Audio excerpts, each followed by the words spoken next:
Ito ang mainit na balita at trending ngayon sa mundo ng social media. Matapos sinampal ng katotohanan itong si Harry Roque sa harap ng Senado at Kamara, abay heto at inutos na ni Pangulong Marcos na imbestigahan at tutukan na itong si attorney dahil sa koneksyon nito sa Pogo at ang lintik na pagkupkop sa mga kriminal.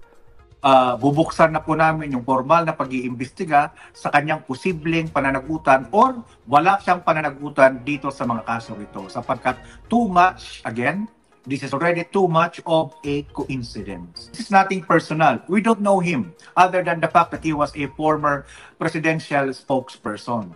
Nagkataon ito yung ebidensya naglalabasan eh. We are trying to connect the dots and I think the dots as they are being connected, it's getting clearer and clearer now. So we defer to DOJ IATA to make this the clearest possible. Sapagkat napakarami na kasi, masyado na maraming coincidences. Nung una, wala kami makita kasi na sapat na batayan. Hindi pa malakas yung aming duda. Baka nagkataon lang kasi yung nakita yung mga papel, yung kanyang executive assistant, nakita natin yung mga dokumento doon. So, nung mga panahon na yun, duda lang, no? Ngayon kasi ang dami na eh. So kaya we had to decide formally now na tuloy-tuloy na po ang aming pag-iimbestiga rito sa kanya kasi too much of a coincidence na. He has been assisting Cassie Leong in various capacities in relation to that ORAC Pogo. No, ang tama lang siya doon is he has no knowledge of the actual preparation, no? But then again, the actual preparation of the chart, so to speak, or the organizational chart. But then the document itself would stand as an attachment to the document submitted by Lucky South 99 in its official application to PAGCOR as an internet gaming licensee applicant. So that stands as of now. So kung matutuloy man ang kaso, assume mo na may makakasuhan si Secretary Roque dito, si Attorney Roque, pag dinebatihan na nila yan doon sa korte kung ano ang mananaig, di ho ba? Sobrang dami ng, masyado na maraming nag-uugnay. Kaya we have to fully investigate Attorney Roque now because of these too many coincidences, quote-unquote coincidences. Sagot naman ni Attorney Roque sa panggigipit umano ng gobyerno at ng Senado na siya ay protektor ng Pogo. Sino ba naman ako para maglakad ng lisensya? O anong punto ko?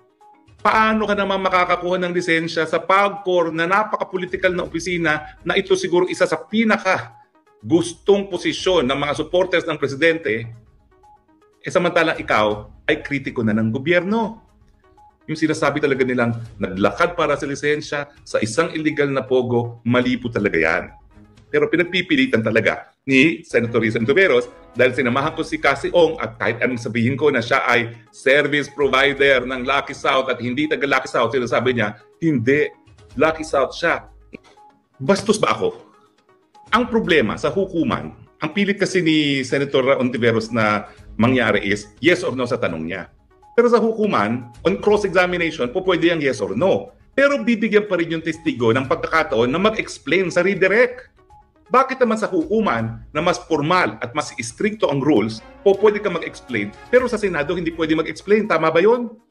Kaya nga, ang sabi ko, akala ko ba inimbita niyo ako as resource person dahil gusto niyo marinig kung anong katotohanan at we are all searching for the truth. At doon na tumayo si Senator Sherwin Gatchalian sabing, I will cite you in contempt pag isa ka pa na nagsasalita kasabay ng chairman. Ang problema ko naman, di ba, napanood niyo naman, pinipigil din akong sumagot. Pag ako sumasagot, nagsasalita din si chairman. Paano ba yun? One-sided. Kapag si chairman nagsasalita habang ako sumasagot, okay lang. Pero pag ako nagsasalita habang nagsasalita si chairman, hindi po pwede. Dapat, it should apply to all. Pero anyway, ako naman dahil babae, ako naman po ay maginoo, at ako ay, ang importante dapat makapagsalita at maiswalat ng katotohanan, naghumingi na po ako ng apology. 2 beses pa nga. And in fact, dahil ako naman po ay maginoo, tama po na ako ay nagbigay ng apology. That's the gentlemanly thing to do. Pero yun nga po, hindi niyo po maalis sa akin na hindi po requirement na maging abogado ang mga senador.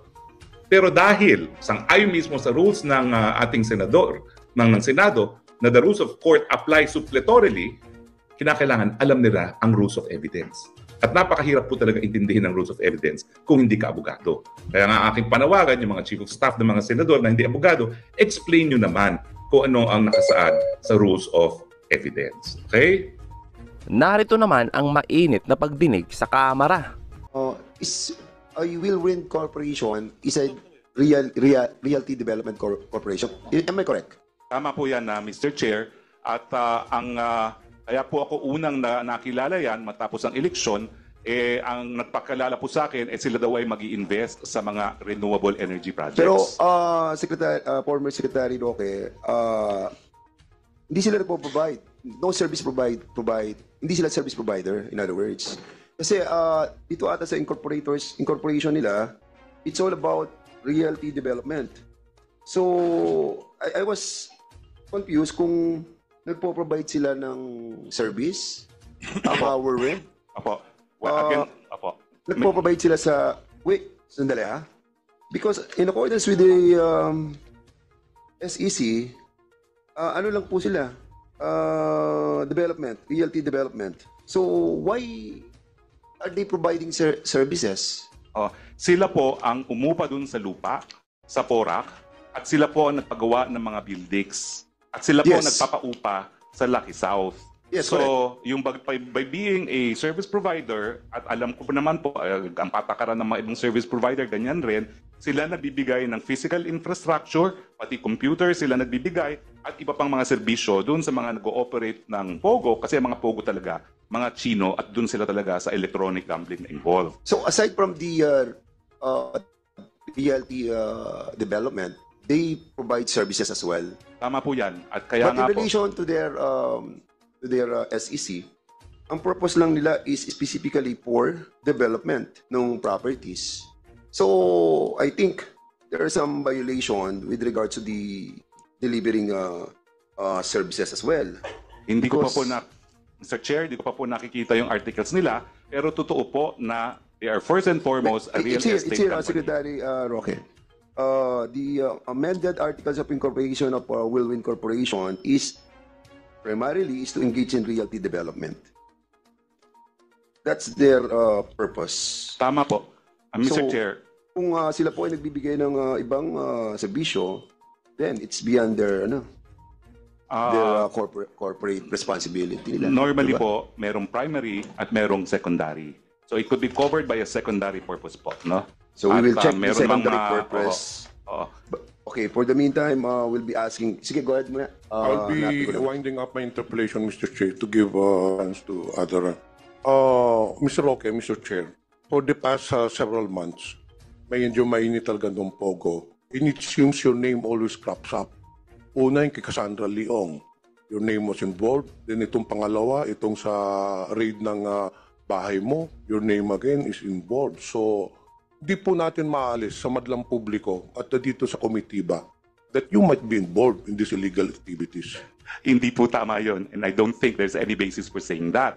Dahil sabihin na po natin na ako yung nag-aabogado, ang pag-aabogado po is not a basis for criminal liability unless you perform illegal acts. Then And not only that, Mr. Roque, may nakitang papeles, dokumente doon, signed by you when you're still the secretary during the previous administration, doon sa na-raid sa Bambam or Porac, I think. Opo, salamat po at gusto ko pong explain yan. So on 2 occasions, your name was involved in these illegal activities. Matapos po na kunin akong abogado ng Whirlwind at isasubmit ko po ngayon sa komite yung aking formal entry of appearance sa 3 hukuman sa Municipal Trial Court Porac, Pampanga, sa RTC 114 Angeles City at saka sa Court of Appeals sa ngalan ng Whirlwind. Yung unang-unang ginawa po namin itong ad cautelan motion to quash or recall writ of execution na in-issue ng Angeles City, Pampanga. Nanaig po kami dito. So it was a minor victory na na-prevent namin yung ejectment. Now, yung panahon naman po yun ay yung isa kong dating staff ay nagsimula mag-aral ng flying sa Clark. At matapos po ang isang hearing, sabi ko, nandito ako sa Angeles, join us, no? At doon po nakakilala yung staff ko na si Belaserna na taga Bohol at saka si Cassie. Na matapos po na nag-meeting sila, sinabi naman ni De La Serna na siya magsisimula sa Clark at nagtanong, meron bang alam na po pwedeng tirhan dahil siya po ay taga Bohol. At ang alam ko po, ang sabi ni Cassie, pwede naman, meron kaming tirahan doon, kaya lang temporary lang kasi nga, depende ko ano mangyari doon sa kaso ng execution. Kaya po, nandoon siya doon sa premises, pero doon po siya sa tirahan. Iwalay po yung tirahan doon sa lugar kung saan ginagawa yung negosyo. Yun lang po yun. Thank you, Mr. Chair. I have no further questions. I'll just await the result of the investigation of PAOK. And let's just hope, Mr. Roque, that there will be no more cropping up of your name in next raids or whatever. Kung mga ano, baka may pa pa yung bahay na pinaparentalan po. Wala na po. Pero Congressman Pimentel, Manong Johnny, you know me from the 17th Congress. I have no further And question, Mr. Chairman, maraming salamat po for the opportunity to explain. And of course, I'd like to thank you for this privilege to come back to what I consider as my home, the House of Representatives. Maraming Yes, salamat po. a former colleague, Congressman, the former Congressman Harry Roque.